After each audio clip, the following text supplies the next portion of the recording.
Welcome বন্ধুরা, আমি আমার চ্যানেলে আবার এসে গেছি।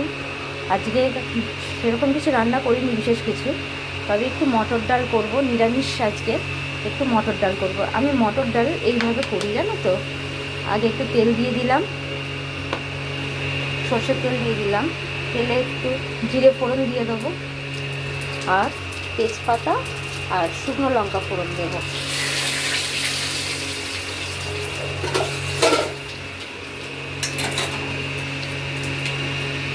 তারপরে একে একে একটু টমেটো কুচি দিয়ে দেবো।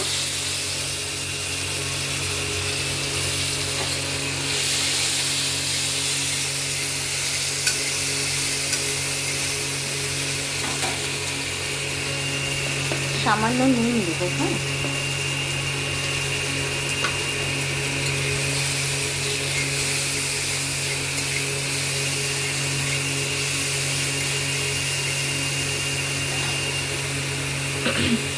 টমেটোগুলো যাতে একটু তাড়াতাড়ি নরম হয়ে যায়, তার জন্য একটু জল দিয়ে দেবো।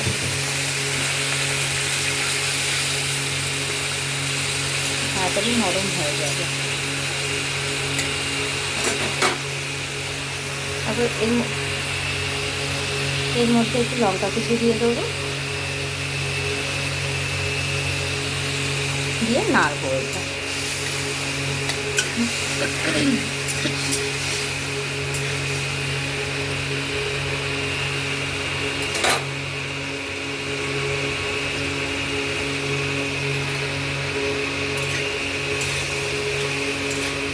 নিরামিষের দিন মটর ডাল একটু এইভাবে রান্না করলে ভালোই লাগে খেতে, গরম গরম ভাতের সঙ্গে।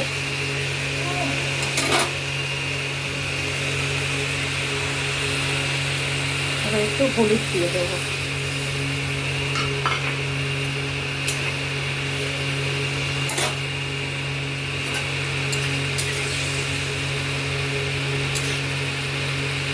আমি তো এইভাবে রান্না করি, তোমরা কিভাবে রান্না করো আমার কিন্তু অবশ্যই কমেন্টে জানাবে।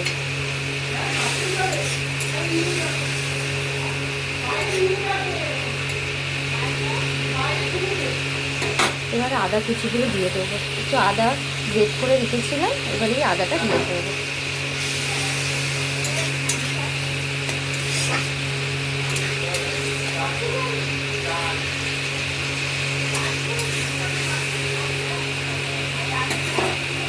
আমি মটর ডালটা আগে থেকেই প্রেসারে সিটি মেরে রেখে দিয়েছিলাম, সেদ্ধ হয়ে গেছে। এবার মটর ডালটা এর সাথে মিশিয়ে দেবো।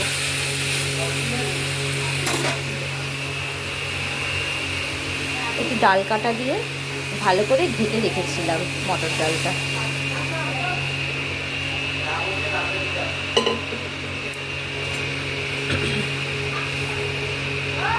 একটু বসা বসাই থাকবে।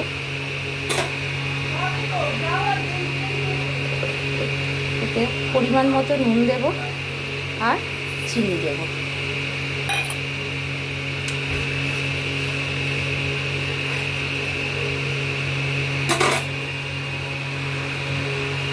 কেউ যদি ঘন না খাও তাহলে আর একটু জল দিয়ে দিয়ে পাতলা করে দিলেও হবে।